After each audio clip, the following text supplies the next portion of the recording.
नमस्कार दोस्तों, स्वागत है आप सभी का एक बार फिर से wifi study studios YouTube channel पर। मैं अंकित गुप्ता करता हूं आप सभी का स्वागत। जितने भी स्टूडेंट यहां पर जुड़ चुके हैं उन सभी को यहां पर गुड इवनिंग, क्योंकि शाम के 4 यहां पर बज चुके हैं और आज की क्लास में आपको बहुत कुछ नया सीखने को मिलेगा। ऐसे एमसीक्यू आपको देखने को मिलेंगे जो आपने पहले शायद ही पढ़े हो, और अगर पढ़े होंगे तो उनका रिवीजन भी आप लोग आसानी से कर पाएंगे। डेफिनेटली इस आधे घंटे की क्लास में आपको बहुत कुछ नया जानने को मिलेगा। कुल मिलाकर मैं ये कह सकता हूं कि आपको एक नया ज्ञान यहाँ पर अर्जित करने को मिलेगा। उससे पहले रक्षाबंधन फेस्टिवल के बाद हमारी हिस्ट्री की जो क्लासेस है वो आपकी स्टार्ट होने वाली हैं। हिस्ट्री का प्लस कोर्स यहाँ पर शुरू हो रहा है, तो आप हिस्ट्री के प्लस कोर्स को भी यहाँ पर ज्वाइन कर सकते हैं। टारगेट 10 कोड लगाकर जो भी आप सब्सक्रिप्शन लेते हैं अनअकैडमी पर, वहां पर आप हिस्ट्री का कोर्स आपको टारगेट 10 कोड लगाने से आपको प्राप्त हो जाएगा। इस कोर्स को परचेज करने के लिए जो आपका वर्ल्ड ज्योग्राफी का आपको कोर्स नजर आएगा, अगर आप लोग अनअकैडमी पर जाते हैं और वहां पर आपको मेरे प्रोफाइल पर वर्ल्ड ज्योग्राफी का जो कोर्स आपको नजर आ रहा है, उसी सब्सक्रिप्शन पर आप हिस्ट्री का सब्सक्रिप्शन भी ले सकते हैं।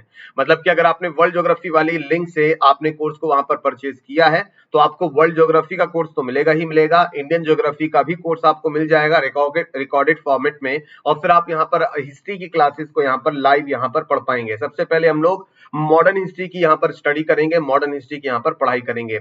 और अगर अभी तक आपने मुझे अनअकैडमी पर फॉलो नहीं किया है तो अनअकैडमी एप्लीकेशन को ओपन कीजिए, एसएससी सेक्शन में जाकर सर्च कीजिए, नाम सर्च कीजिएगा अंकित गुप्ता, आपको मेरा प्रोफाइल मिल जाएगा, उस प्रोफाइल को वहां पर फॉलो कर लीजिएगा। टारगेट 10 कोड लगाने से आपको यहाँ पर 10% ऑफ मिल जाएगा। कोई भी डाउट होता है तो आप मुझसे यहाँ पर पर्सनली मुझे मैसेज कर सकते हैं, टेस्ट यहाँ पर कर सकते हैं, टेक्स्ट यहाँ पर कर सकते हैं। ओके, चलिए पहला क्वेश्चन आप सभी के सामने फटाफट से बताया। शुरुआती कुछ क्वेश्चन ऐसे हैं जो कि हमने पहले डिस्कस किए हैं, लेकिन मुझे उम्मीद है कि कुछ लोग इसका आंसर गलत जरूर देंगे। तो यहाँ पर इन क्वेश्चंस को देखते हैं कि कितने लोग इसका आंसर सही दे पाते हैं, कितने लोग इसका आंसर यहाँ पर गलत करते हैं। ओके, चलिए पहला क्वेश्चन, निम्नलिखित में से कौन से मध्य प्रदेश में स्थित राष्ट्रीय उद्यानों के नाम आपके यहाँ पर बनते हैं? Which of the following are names of national parks located in Madhya Pradesh यानी कि MP? Krishna Kanhaiya national park, Kanha Madhav national park, Ghanshyam Murari national park, या फिर Girdhar Gopal national park? Actually ये सभी के सभी जो नाम बनते हैं भगवान श्री कृष्ण के बनते हैं। भगवान श्री कृष्ण को कन्हैया, कान्हा, माधव, घनश्याम, मुरारी, गिरधर, गोपाल, इन सभी नामों से हम इन्हें जानते हैं। लेकिन कान्हा और माधव ये दो आपके नेशनल पार्क भी आपके बनते हैं। कान्हा और माधव ये दो महत्वपूर्ण नेशनल पार्क भी आपके बनते हैं, जो कि कहां पर मौजूद है? ये आपके मध्य प्रदेश में आपके मौजूद है। वैसे तो मध्य प्रदेश को टाइगर स्टेट के नाम से भी जाना जाता है, क्योंकि सबसे ज्यादा टाइगर जो रिजर्व है और स्टेट जो नेशनल पार्क है वो आपके एमपी में मौजूद है। हाल ही में भी हम लोगों ने 29 तारीख को क्या भी सेलिब्रेट किया था? टाइगर्स डे भी सेलिब्रेट किया था, और टाइगर्स डे के दिन सरकार ने एक आंकड़ा भी जारी किया था जिसमें यह बताया था कि भारत में लगभग पूरी दुनिया के लगभग 70% जो आपके टाइगर्स हैं वो अकेले आपके हिंदुस्तान में पाए जाते हैं। लास्ट जो आपकी गणना हुई थी टाइगर्स की वो 2018 में हुई थी, जिसके तहत भारत में 2967 टाइगर्स आपके भारत में क्या है? निवास करते हैं। ये पॉइंट आप लोग यहाँ पर याद रखिएगा। और 29 जुलाई को टाइगर्स डे भी हम लोग यहाँ पर मनाते हैं। टाइगर हमारे देश के पड़ोसी कंट्री बांग्लादेश का नेशनल एनिमल बनता है, लेकिन टाइगर हमारे देश के किसी भी राज्य का स्टेट एनिमल नहीं बनता, क्योंकि ये ऑलरेडी हमारा नेशनल एनिमल है। तो ये सारी चीजें भी आपको यहाँ पर याद रखनी है, ठीक है भाई।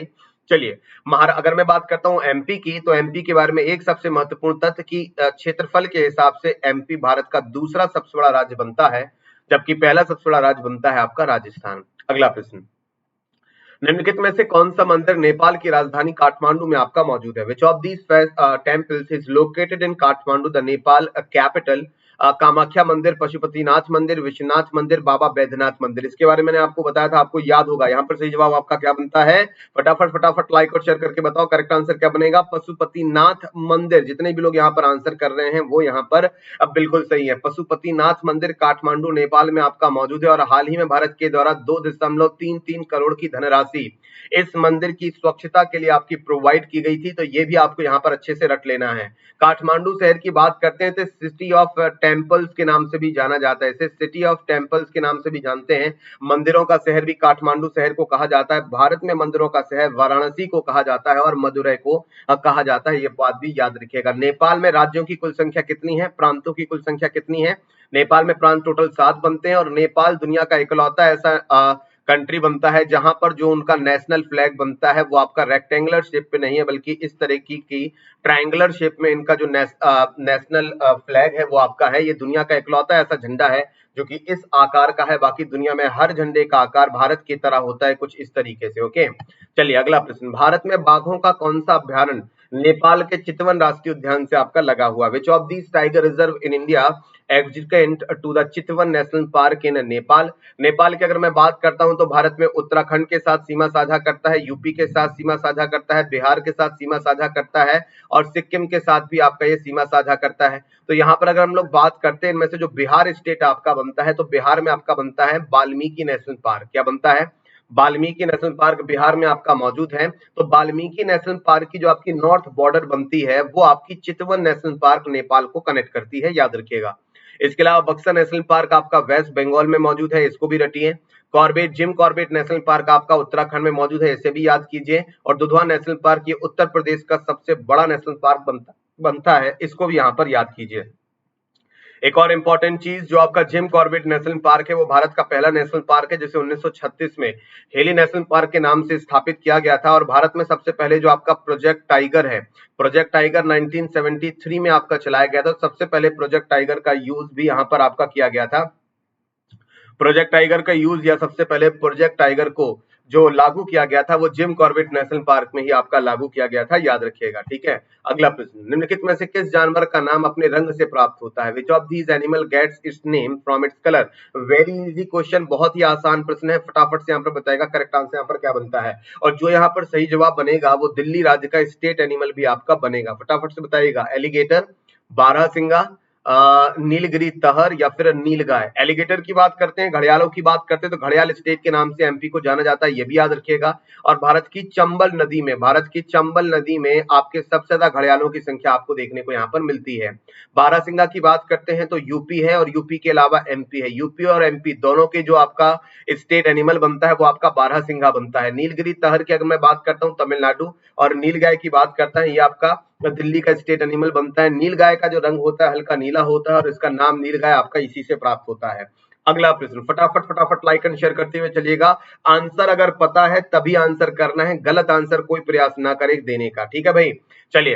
निम्नलिखित क्रिकेटरों में से कौन सा भारतीय क्रिकेट टीम का कभी भी कोई कोच नहीं रहा है? Which cricketer has not been the coach of the Indian cricket team? आसान प्रश्न है। ग्रेग चैपल रहे हैं, अनिल कुंबले भी कुछ समय के लिए रहे हैं, गैरी क्रिस्टन साहब की बात करते हैं, ये साउथ अफ्रीका के क्रिकेटर रहे हैं। और 2011 में जब भारत ने वनडे वर्ल्ड कप आपका जीता था तो गैरी क्रिस्टन साहब भी उस समय भारतीय क्रिकेट टीम के कोच थे। सौरव गांगुली साहब की बात करते हैं, ये कभी भी भारतीय क्रिकेट टीम के आपके कोच नहीं रहे। सौरव गांगुली साहब की बात करें, वर्तमान में ये बीसीसीआई के आपके क्या बनते हैं? प्रेसिडेंट बनते हैं। ठीक है, और साथ ही साथ भारत के फॉर्मर कैप्टन रह चुके हैं, यानी कि पूर्व कप्तान भी आपके सौरव गांगुली साहब रह सकते हैं। कल ही सौरव गांगुली जी के बचपन के कोच का क्या हो गया है? पश्चिम बंगाल और कोलकाता में निधन हो गया है, ये भी याद रखिएगा। अगला प्रश्न, कौन सा देश चिकित्सा पर्यटन का एक लोकप्रिय केंद्र बन गया? चिकित्सा पर्यटन मतलब which country has become a popular hub of medical tourism? Medical tourism शब्द का मतलब होता है कि इलाज कराने के लिए दुनिया भर से लोग इस देश में पहुंचते हैं, इन्हें मेडिकल टूरिस्ट कहा जाता है। जो कि इलाज कराने के लिए इस देश में आते हैं, इनको जो वीजा वगैरह दिया जाता है वो अपना मेडिकल ट्रीटमेंट कराने के लिए ही दिया जाता है। तो पूरी दुनिया से लोग यहाँ पर अब मेडिकल टूरिज्म के लिए आते हैं। ये कंट्री मैक्सिको बनता है, इंडिया बनता है, मलेशिया बनता है या फिर ब्राजील बनता है। करेक्ट आंसर आपका यहाँ पर बनता है India. Option number second here is the right answer, India यहाँ पर बिल्कुल करेक्ट आंसर आपका यहाँ पर बनता है। इंडिया मेडिकल टूरिज्म में काफी पॉपुलर है और फार्मास्यूटिकल्स के क्षेत्र में भी पूरी दुनिया में दवाइयों के निर्माता के तौर पर भी भारत को एक बड़ी प्रसिद्धि यहाँ पर मिली है। मेडिकल और हेल्थ से संबंधित ही अगर आपसे पूछा जाता है कि भारत की हेल्थ कैपिटल किसे कहा जाता है, यानी कि स्वास्थ्य राजधानी के नाम से कौन सा शहर जाना जाता है, तो उसका नाम आपको याद रखना है, चेन्नई को यहाँ पर हेल्थ कैपिटल ऑफ इंडिया के नाम से जाना जाता है। चेन्नई का एक और निकनेम बनता है, फटाफट से वो निकनेम मैंने आप सभी को पढ़ा रखा है, फटाफट से चेन्नई का निकनेम मुझे कमेंट बॉक्स में लिखकर यहाँ पर फटाफट से बताइएगा। अगला प्रश्न, एकल उड़ान भरने वाली भारत की पहली महिला फाइटर पायलट का नाम क्या बनता है? First Indian women fighter pilot to fly solo, solo मतलब एकल, अकेले ही उन्होंने इस लड़ाकू विमान को उड़ाया और ऐसा करने वाली ये भारत की पहली महिला फाइटर पायलट यहाँ पर बनेगी। इनका नाम क्या बनता है? तान्या सन्याल, अवनी चतुर्वेदी, आंचल ठाकुर या फिर मनिका बत्रा? फटाफट से बताइएगा। यहाँ पर ये जो आपको लड़ाकू विमान नजर आ रहा है ये MiG-21 बाइसन विमान है और इसी विमान को उड़ाया था। यहाँ पर जो तस्वीर में आपको नजर आ रही है इनका नाम बनता है अवनी चतुर्वेदी जी ने, जो कि भारत की पहली महिला फाइटर पायलट बनती हैं। जबकि एक चीज और याद रखना है, भारत में सबसे पहले कमर्शियल पायलट का जो लाइसेंस है या प्लेन उड़ाने का जो लाइसेंस है या पहला पायलट लाइसेंस है किसे दिया गया था, तो ये आप लोग याद रखिएगा, JRD टाटा, जहांगीर रतनजी दादा भाई टाटा। JRD टाटा को भारत में सबसे पहले एयरलाइंस उड़ाने के लिए जो कमर्शियल पायलट का लाइसेंस होता है वो JRD टाटा को मिला था, जहांगीर रतनजी दादा भाई टाटा। इनका नाम आप लोग यहाँ पर जरूर याद रखिएगा। इनको फ्रांस का सबसे बड़ा नागरिक सम्मान लीजन ऑफ ऑनर भी दिया जा चुका है। इन्हें भारत रत्न से भी सम्मानित आपका किया जा चुका है। अगला प्रश्न, सरकार के द्वारा अनुमोदित मतलब सरकार के द्वारा जो अप्रूव्ड की गई है नई राष्ट्रीय शिक्षा नीति, जो कि 2020 में आपकी 2020 की नीति आपकी कहलाएगी, इसमें संशोधन किया गया है। इन नीतियों में से किसकी जगह आपकी लेगी? मतलब the new national education policy 2020 approved by the government will replace which of these policies? इनमें से किस पॉलिसी को ये रिप्लेस करेगी? National education policy 1990, national education policy 1986, national education policy 1980 और नेशनल एजुकेशन पॉलिसी 1999। इन चारों में से किसको ये रिप्लेस करेगी? तो करेक्ट आंसर बनेगा ये 1986 की राष्ट्रीय शिक्षा नीति का स्थान लेगी। अगला प्रश्न, भगवान बुद्ध ने अपना पहला उपदेश कहां दिया था? Where did the lord Buddha deliver his first sermon? इन्होंने लुम्बिनी नामक जगह पर, लुम्बिनी कपिलवस्तु नेपाल में अपना पहला उपदेश दिया था, बोध गया बिहार में पहला उपदेश दिया था, सारनाथ या फिर कुशीनगर में अपना पहला उपदेश दिया था। इन्होंने सारनाथ, बनारस के पास सारनाथ में अपना पहला उपदेश दिया था, जबकि इन्हें ज्ञान की प्राप्ति बोध गया में हुई थी। ठीक है, इसके अलावा लुम्बिनी कपिलवस्तु में इनका जन्म हुआ था। ये सारी बातें आपको यहाँ पर याद रखनी है। कोची का जुड़वा शहर किसे कहा जाता है? Which is called the twin city of Kochi? बहुत अच्छा प्रश्न है, ये निकनेम्स में भी पूछा जाता है। ट्विन सिटी से मुझे याद आ गया ट्विन प्लैनेट, यानी कि किसे सोलर मंडल में किसे पृथ्वी का जुड़वा ग्रह कहा जाता है? अगर जुड़वा ग्रह पूछा गया तो आंसर कीजिएगा वीनस, यानी कि शुक्र प्लैनेट। लेकिन यहाँ पर पूछा गया है कि कोची शहर का जुड़वा शहर कौन सा बनता है? Which is called the twin city of Kochi? Ernakulam, इसके अलावा अलवे, इसके अलावा अलप्पी या फिर कोट्टायम साउथ इंडिया? बताइए फटाफट से, करेक्ट आंसर आपका यहाँ पर क्या बनेगा? कोची का जुड़वा शहर, कोची शहर का जुड़वा शहर साउथ इंडिया। फटाफट बताएगा करेक्ट आंसर। कोची शहर का जुड़वा शहर बनता है अर्नाकुलम। ये याद रखिएगा, इजी है, आसान है, ये इंपॉर्टेंट भी आपका यहाँ पर बनता है। अगर मैं आपसे एक और सिटी के बारे में पूछता हूँ कि अगर आपसे एग्जाम में ये पूछा जाता है कि gateway of south India, south India का गेटवे किसे कहा जाता है? Gateway of south India, gateway of south India, south India का गेटवे किस शहर को कहा जाता है? अगर आपको पता है तो फटाफट से यहाँ पर लिख कर बताइएगा, फटाफट से कमेंट बॉक्स में इसका आंसर दीजिएगा। अगला प्रश्न, अच्युता राव जिनकी मृत्यु 58 वर्ष की उम्र में हाल ही में कोविड-19 की वजह से हुई है, ठीक है, एक प्रसिद्ध स्पोर्ट्स जर्नलिस्ट थे, मतलब कि खेल पत्रकार थे, एग्रीकल्चरल साइंटिस्ट थे, यानी कि कृषि वैज्ञानिक थे, चाइल्ड राइट्स एक्टिविस्ट थे, यानी कि जो आपके बाल अधिकार होते हैं, बच्चों के अधिकार हैं, उनके जो चाइल्ड राइट्स हैं उनके ये कार्यकर्ता थे, एक्टिविस्ट थे, या फिर सैंड आर्टिस्ट मतलब कि रेत के कलाकार थे। Achyut Rao who has died at the age of 58 recently due to COVID-19 was a well-known child rights activist। Obituary section में क्वेश्चन पूछा जा सकता है, तो चाइल्ड राइट्स एक्टिविस्ट बहुत ही डिफरेंट फील्ड है और सामाजिक कार्यकर्ता थे, समाज को बेहतर बनाने में और बच्चों के बचपन को बचाने में ये आपके लगे हुए थे। इसी क्रम में एक और प्रश्न आपसे पूछा जा सकता है कि बचपन बचाओ आंदोलन किस महान भारतीय नेता के द्वारा, बचपन बचाओ आंदोलन किसके द्वारा आपका यहाँ पर चलाया गया था? तो याद रखिएगा कैलाश सत्यार्थी जी। नाम क्या याद रखना है? कैलाश सत्यार्थी जी। जो बच्चे जिनके बचपन में ही जिन बच्चों से जबरदस्ती मजदूरी या लेबरिंग कराई जाती है, तो जो चाइल्ड लेबरिंग है उसे छुड़ाकर बच्चों को एक नया जीवन, उनकी शिक्षा के लिए उचित व्यवस्था एनजीओ के माध्यम से कैलाश सत्यार्थी जी ने कराई। इसके लिए उन्होंने बचपन बचाओ आंदोलन भी चलाया। इसके लिए उन्हें 2014 में मलाला यूसुफजई, जो कि दुनिया की सबसे युवा नोबेल पीस प्राइज विजेता है, पाकिस्तान की एक लड़की हैं जिन्होंने गर्ल शिक्षा को बढ़ावा देने के लिए आवाज उठाई। तालिबान ने उनको गोली मारी, लेकिन फिर भी वो इस इंसिडेंट में बच गई और अब पूरी दुनिया के लिए प्रेरणा स्रोत हैं।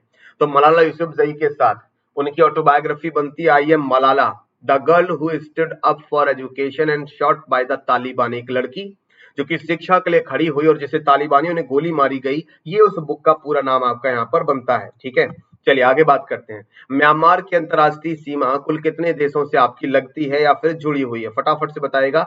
आसान प्रश्न है, ध्यान से इस क्वेश्चन का आंसर कीजिएगा।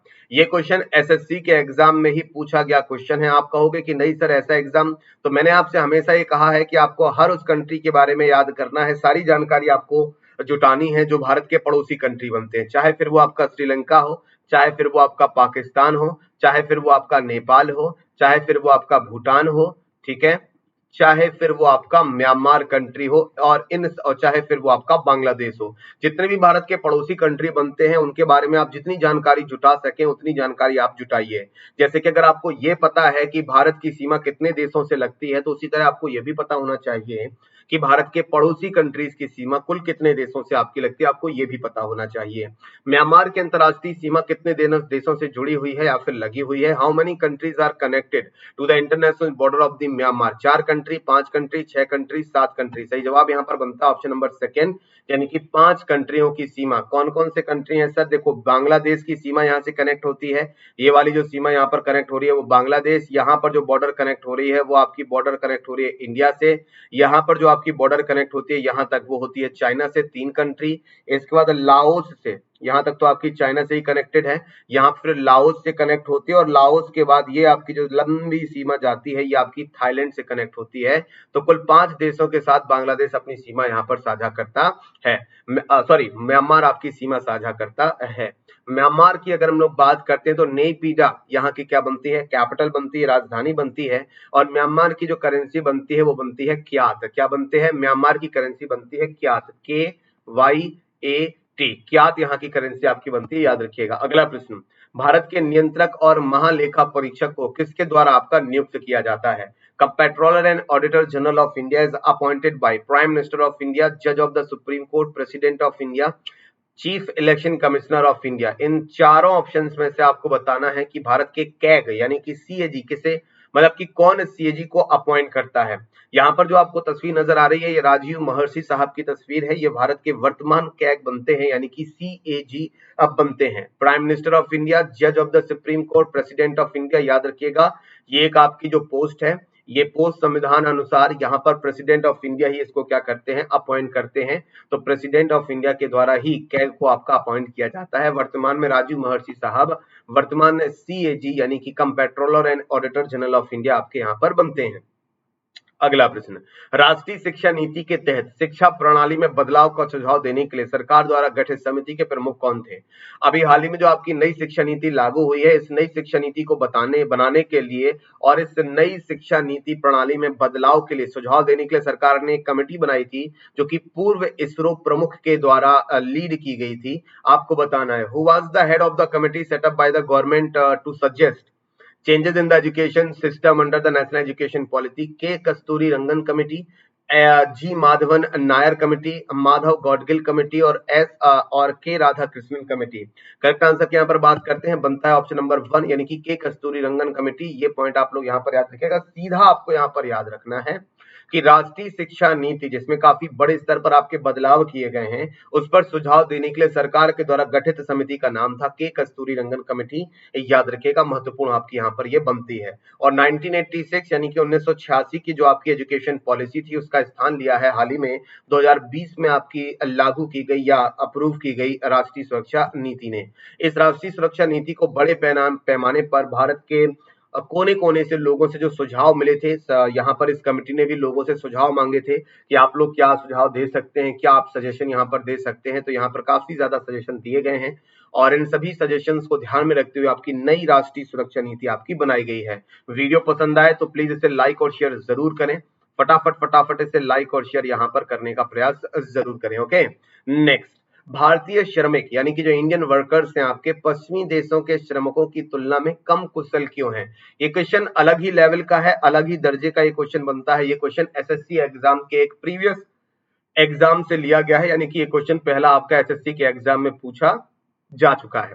भारतीय श्रमिक पश्चिमी देशों के श्रमिकों की तुलना में कम कुशल क्यों होते हैं? ऐसा क्यों देखने को मिलता है कि जो इंडियन वर्कर्स हैं उनके पास जो स्किल्स हैं वो पश्चिमी देशों के वर्कर्स के मुकाबले काफी कम होते हैं? इसका मेन रीजन क्या है? उनको यहाँ पर जो मजदूरी दी जाती है, लो लेवल ऑफ वेजेस, यानी कि जो मजदूरी दी जाती है वो कम लेवल की होती है, मतलब कि काफी कम मजदूरी दी जाती है, मजदूरी कम दी जाती है इसीलिए स्किल्स भी उनकी कम होती हैं, या फिर inferior quality of capital provided to the labours, labours को जो पैसा या कैपिटल यहाँ पर दी जाती है वो बहुत ही ज्यादा वेरिएबल प्रवृत्ति की होती है, कभी कम और कभी ज्यादा आपकी होती रहती है, या फिर high level of illiteracy, literacy तो आपका बन जाता है क्या, साक्षरता काफी ज्यादा होना, लेकिन हाई लेवल ऑफ इलिटरेसी का मतलब है ज्यादा बड़े पैमाने पर अशिक्षा होना, अशिक्षित होना, बड़े पैमाने पर अशिक्षित होना इसका एक रीजन बनता है, या फिर स्ट्रॉन्ग ट्रेड यूनियंस, यानी कि भारत में जो लेबर यूनियंस है वो काफी ज्यादा स्ट्रॉन्ग है, ठीक है, काफी ज्यादा स्ट्रॉन्ग है, स्ट्रॉन्ग ट्रेड यूनियंस, तो इन स्ट्रॉन्ग ट्रेड यूनियंस की वजह से उनको कम पैसा यहाँ पर दिया जा रहा है, क्या ये एक रीजन यहाँ पर बनता है? नहीं, ऐसा तो कुछ नहीं है। लेकिन भारत की अगर मैं बात करूं तो भारत ने पिछले कुछ वर्षों में शिक्षा के क्षेत्र में काफी यहाँ पर बढ़ोतरी की है, शिक्षा या भारत में ऐसे लोगों की संख्या अब तेजी से बढ़ी है जो लोग अब शिक्षित हैं, क्योंकि पिछली शताब्दी में भारत में काफी ज्यादा अशिक्षा व्याप्त थी, अशिक्षा लिटरेसी आपकी व्याप्त थी, लोग कम साक्षर थे, लेकिन अब लिटरेसी का लेवल धीरे धीरे बढ़ रहा है। लेकिन अगर कंपैरिजन करते हैं वेस्टर्न कंट्रीज से तो वहां पर अभी भी वर्कर्स की जो लिटरेसी है वो, मतलब वहां पर एजुकेशन का सिस्टम ही आपका बढ़िया है और काफी लंबे समय से बेहतर काम कर रहा है, जिसकी वजह से वहां के मोस्टली वर्कर्स आपके लिटरेट हैं, पढ़े लिखे हैं, साक्षर हैं। तो मेन रीजन यहाँ पर यही बनता है, शिक्षा ना होना या अनस्किल्ड ना होने का सबसे बड़ा रीजन बनता है अशिक्षा। और भारत में गरीबी का भी सबसे बड़ा रीजन जो बनता है पुअर होने का, या जो आपकी गरीबी है उसका भी सबसे बड़ा रीजन आपका क्या बनता है, अशिक्षा ही इसका सबसे बड़ा रीजन यहाँ पर देखने को मिलता है। ओके, अगला प्रश्न, महात्मा गांधी के राजनीतिक गुरु के रूप में किसे माना जाता है या फिर जाना जाता है? Who is considered as the political guru of Mahatma Gandhi? Mahatma Gandhi ji के जो राजनीतिक गुरु आपके बनते हैं, पॉलिटिकल गुरु बनते हैं, वो दादा भाई नौरोजी बनते हैं, गोपाल कृष्ण गोखले बनते हैं, लाला लाजपत राय जी बनते हैं, बाल गंगाधर तिलक जी बनते हैं। दादा भाई नौरोजी तो सब लोग जानते हैं, इन्हें the grand old man of India के नाम से जाना जाता है, और ब्रिटेन की पार्लियामेंट में चुने जाने वाले ये पहले भारतीय भी थे। यहाँ पर सही जवाब जो आपका बनता है वो बनता है गोपाल कृष्ण गोखले, और गोपाल कृष्ण गोखले जी के जो राजनीतिक गुरु थे उनका नाम था एमजी रनाडे, ये भी याद रखिएगा। लाला लाजपत राय जी को हम लोग क्या नाम से जानते हैं? हम लोग पंजाब केसरी के नाम से जानते हैं, जबकि स्वराज हमारा जन्मसिद्ध अधिकार है और हम इसे लेकर ही रहेंगे, ये जो प्रसिद्ध नारा दिया गया है वो बाल गंगाधर तिलक जी को दिया गया है। आपने हिस्ट्री में पढ़ा होगा लाल बाल पाल, लाल से लाला लाजपत राय, बाल से आपका बिपिन चंद्र, नहीं, बाल से आपके बाल गंगाधर तिलक और पाल से बिपिन चंद्र पाल, ये तीनों ही नेता बहुत ही गर्म खून के नेता थे, बहुत ही एक्सट्रीमिस्ट प्रवृत्ति के नेता थे, ये शांति वाले नेता नहीं थे, इसलिए इनको थोड़ा सा लाल बाल पाल के नाम से यहाँ पर थोड़ा सा हाईलाइट आपका किया जाता है। ओके, अगला प्रश्न, पृथ्वी विज्ञान मंत्रालय द्वारा पृथ्वी प्रणाली विज्ञान में उत्कृष्टता के लिए राष्ट्रीय पुरस्कारों में 2020 के लिए लाइफ टाइम एक्सीलेंस अवार्ड किसे यहां पर दिया गया? Who has been given the life time excellence award for 2020 at the national award for the excellence in the earth system science by the ministry of earth science? Ministry of earth science के minister कौन बनते हैं? पहला प्रश्न तो आपको यही comment box में इसका आंसर देकर बताना है, और यहाँ पर जो सही जवाब बनता है प्रोफेसर अशोक साहनी। ये नोट कर लीजिएगा कि इनको इस साल के लिए 2020 के लिए राष्ट्रीय पुरस्कारों में आपको लाइफ टाइम एक्सीलेंस अवार्ड यहाँ पर दिया गया है, और किसके लिए? अर्थ सिस्टम साइंस के लिए यहाँ पर यह अवार्ड इनको यहाँ पर प्रोवाइड किया गया है। अगला प्रश्न, भारतीय क्षेत्र में स्थित दो ज्वालामुखी द्वीप मौजूद है, इन ज्वालामुखी द्वीपों का नाम आपका क्या बनता है? The two volcanic islands located in the Indian territory are Kavaratti and New Moor Island, Pamban और Baren Island, Baren और नाकोर्नडम आइलैंड, या फिर great Andaman and little Nicobar island? Correct answer बनता है बैरन आइलैंड। बैरन आइलैंड आपका जो बनता है वो एक ज्वालामुखी आइलैंड बनता है, और बैरन आइलैंड या बैरन वॉल्केनो आपका एक्टिव वॉल्केनो आपका बनता है। नारकोंडम भी आपका एक ज्वालामुखी बनता है। एक्टिव वॉल्केनो की बात करते हैं तो बैरन आइलैंड एक बैरन वॉल्केनो इकलौता आपका क्या बनता है? आपका एक्टिव वॉल्केनो इंडिया में जो है वो आपका मौजूद है, ये आप लोग यहाँ पर याद रखेंगे। कावारत्ती की बात करते हैं तो कावारत्ती आपकी लक्षद्वीप की राजधानी बनती है, जबकि न्यू मूर आइलैंड की मैं बात करता हूं तो ये भारत और बांग्लादेश के बीच में एक विवादित आइलैंड है, ना कि वॉल्केनो। ये क्या है? एक विवादित आइलैंड है जिसका नाम बनता है न्यू मूर आइलैंड। ओके, अगला प्रश्न, सादिर भारत की किस प्राचीन नृत्य शैली का नाम भी आपका बनता है? Sadir is the name of the which ancient dance style of India? क्या कथक को प्राचीन जमाने में सादिर के नाम से जानते थे? क्या उड़ीसी नृत्य को सादिर के नाम से जाना जाता था? क्या भरतनाट्यम को सादिर के नाम से जाना जाता था? या फिर मोहिनी अट्टम को, जो कि केरला में आपका काफी प्रसिद्ध है, मोहिनी अट्टम को आपका सादिर के नाम से जानते थे? केरला में बात करते हैं मोहिनी अट्टम, भरतनाट्यम, तमिलनाडु, कथक। कथक यूपी के आसपास के इलाकों में आपका कथक काफी प्रसिद्ध है, और कथकली ये केरला में प्रसिद्ध है। उड़ीसी उड़ीसा। करेक्ट आंसर पर बनता है भरतनाट्यम। भरतनाट्यम का जो एंशिएंट डांस स्टाइल है उसे सादिर के नाम से भी आपका जाना जाता था। अगला प्रश्न, बांग्लादेश के खिलाड़ी काजी अनिक इस्लाम को, बांग्लादेश के खिलाड़ी काजी अनिक इस्लाम को डोप टेस्ट में फेल होने के बाद 2 साल का एक प्रतिबंध यहाँ पर लगा दिया है। आपको ये बताना है कि ये जो बांग्लादेश के खिलाड़ी हैं ये किस खेल के खिलाड़ी बनते हैं? टेनिस के डोप टेस्ट तो समझ गए ना। डोप टेस्ट क्या होता है? जब प्रतिबंधित दवाइयों का सेवन अगर कोई खिलाड़ी करता है मैदान में अपनी परफॉर्मेंस, अपने प्रदर्शन, अपनी क्षमता को बढ़ाने के लिए अगर प्रतिबंधित दवाइयों का सेवन किया जाता है तो उसे डोप टेस्ट उसके लिए होता है। अगर ऐसा पाया जाता है तो फिर कहा जाता है कि वह डोपिंग में उसका दोषी पाया गया। ये टेनिस के खिलाड़ी हैं, हॉकी के खिलाड़ी हैं, फुटबॉल के खिलाड़ी हैं, क्रिकेट के खिलाड़ी हैं। बाकी सभी खिलाड़ी अगर गेम्स की बात करें तो बांग्लादेश की टीम उतना ज्यादा पॉपुलर नहीं है जितना क्रिकेट के गेम में है, तो क्रिकेट के खिलाड़ी हैं। ये पॉइंट आप लोग यहाँ पर याद रखिएगा। नेक्स्ट क्वेश्चन, श्रीलंका की वाणिज्यिक राजधानी कहां पर आपकी मौजूद है? Where is the commercial capital of Sri Lanka? जैसे कि अगर मैं बात करता हूं, भारत की राजधानी तो नई दिल्ली है, लेकिन अगर कोई आपसे पूछता है कि भारत की आर्थिक राजधानी या फिर व्यवसायिक राजधानी, फाइनेंशियल कैपिटल ऑफ इंडिया अगर आपसे कोई पूछता है तो आप आंसर दिल्ली नहीं बल्कि मुंबई बोलते हैं। जी हाँ, भारत की फाइनेंशियल कैपिटल मुंबई को कहा जाता है, क्योंकि अगर मैं भारत के मेट्रो सिटीज में बात करता हूं तो मुंबई शहर अर्थव्यवस्था के लिए बहुत जरूरी है, और यहीं पर आपका बीएसई यानी कि बॉम्बे स्टॉक एक्सचेंज और नेशनल स्टॉक एक्सचेंज यहीं पर इसीलिए आपके मौजूद है क्योंकि भारत की आर्थिक राजधानी कहलाती है मुंबई। आर्थिक गतिविधियों में सबसे आगे है मुंबई, इसलिए बॉम्बे स्टॉक एक्सचेंज और नेशनल स्टॉक एक्सचेंज की स्थापना दिल्ली में ना करके मुंबई में आपकी की गई थी। श्रीलंका की कमर्शियल कैपिटल की बात करते तो कमर्शियल कैपिटल ऑफ श्रीलंका आपकी कोलंबो बनती है। लेकिन अगर आपसे ये पूछा जाता है, ध्यान दीजिएगा मेरी बात पर, अगर पूछा जाता है एडमिनिस्ट्रेटिव कैपिटल ऑफ श्रीलंका यानी कि श्रीलंका की प्रशासनिक राजधानी, एडमिनिस्ट्रेटिव कैपिटल ऑफ श्रीलंका यानी कि श्रीलंका की प्रशासनिक राजधानी, तब आपको आंसर करना होगा श्री जयवर्धनेपुरम कोट्टी। क्या आंसर करना होगा? श्री जयवर्धनेपुरम कोट्टी आपको तब आंसर यहाँ पर करना होगा। अगला प्रश्न, भारत में संघ लोक सेवा आयोग के अध्यक्ष की नियुक्ति कौन करता है? Who appoints the chairman of the union public service commission in India? पहले नंबर पर तो आपको ये बताना है कि वर्तमान इसके चेयरमैन कौन है, यूपीएससी के वर्तमान चेयरमैन कौन है, फटाफट से ये लिखकर बताइए। और ये मैं बता देता हूं यहाँ पर कि इनकी नियुक्ति कौन करता है। जिस तरह से कैग की नियुक्ति भी प्रेसिडेंट के द्वारा होती है, उसी तरह से यूपीएससी के चेयरमैन की नियुक्ति भी आपकी प्रेसिडेंट ऑफ इंडिया के द्वारा ही होती है। वर्तमान में यूपीएससी चेयरमैन कौन है, फटाफट से मुझे लिखकर बताइएगा।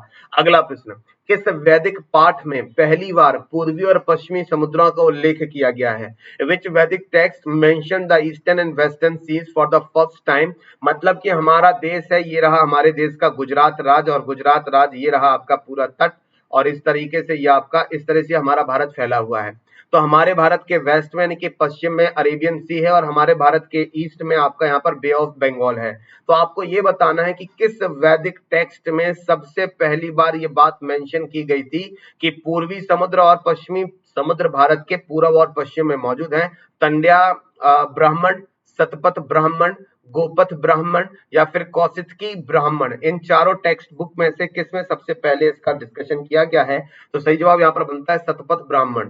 शतपथ ब्राह्मण में आपके 100 तरीके, 100 रास्ते, सत मतलब की 100, पथ मतलब की रास्ते, सतपथ यानी कि 100 रास्ते यहाँ पर बताए गए हैं। ब्राह्मण ये जो टेक्स्ट है उसी में इनके बारे में भी आपका डिस्कशन किया गया है। उम्मीद है आज की क्लास आपको पसंद आई होगी। अनअकैडमी पर जाकर भी आप मेरा प्रोफाइल वहां पर सर्च कर सकते हैं। आफ्टर दी रक्षाबंधन फेस्टिवल आपके यहाँ पर स्पेशल क्लासेस शुरू हो जाएंगी, तो इन स्पेशल क्लासेस का लाभ जरूर लीजिएगा। एसएससी सेक्शन पर जाकर सर्च कीजिएगा अंकित गुप्ता, और वहां पर आपको मेरा प्रोफाइल मिल जाएगा। प्रोफाइल मिलती है, आप वहां पर प्रोफाइल को क्या कर लीजिएगा, प्रोफाइल को फॉलो कर लीजिएगा। क्या कर लीजिएगा? प्रोफाइल को फॉलो कर लीजिएगा। और अगर आप इन सभी क्लासेस की पीडीएफ चाहते हैं, अगर आपको पीडीएफ यहाँ पर डाउनलोड करनी है तो उसके लिए आपको अपने टेलीग्राम चैनल पर जाना होगा और वहां पर टाइप करना होगा ANKITGUPTA अंकित गुप्ता GK, ये आपको यहाँ पर टाइप करना होगा। और जैसे ही आप टाइप करेंगे आपको यहाँ पर मेरा प्रोफाइल मिल जाएगा जिस पर 5465 सब्सक्राइबर्स आपके मौजूद हैं। आप भी इस पर्टिकुलर टेलीग्राम चैनल को क्या कर सकते हैं, ज्वाइन कर सकते हैं। आपको कल की जो आपकी पीडीएफ है वो आपकी रह गई है, तो अभी थोड़ी ही देर में कल की पीडीएफ भी आप सभी के साथ शेयर कर दी जाएगी। 30 तारीख की करंट अफेयर्स आपके साथ शेयर की गई है, 29 तारीख की एसएससी की क्लासेस, तो 30 तारीख की जो पीडीएफ है जस्ट इस क्लास के बाद आपको यहाँ पर मिल जाएगी। टेलीग्राम चैनल को चेक कर लीजिएगा। थैंक यू एवरीवन क्लास को वॉच करने के लिए, और उम्मीद है कि आप लोग अपना रक्षाबंधन फेस्टिवल अच्छे से मनाएंगे, हम भी मनाएंगे। और रक्षाबंधन फेस्टिवल से मैं जैसे ही अपने घर से वापस लौटूंगा आपको यहाँ पर स्पेशल क्लासेस अनअकैडमी पर आपकी रन होने लग जाएंगी। थैंक यू एवरीवन क्लास को पार्टिसिपेट करने के लिए, क्लास को ज्वाइन करने के लिए और देखने के लिए। Thank you.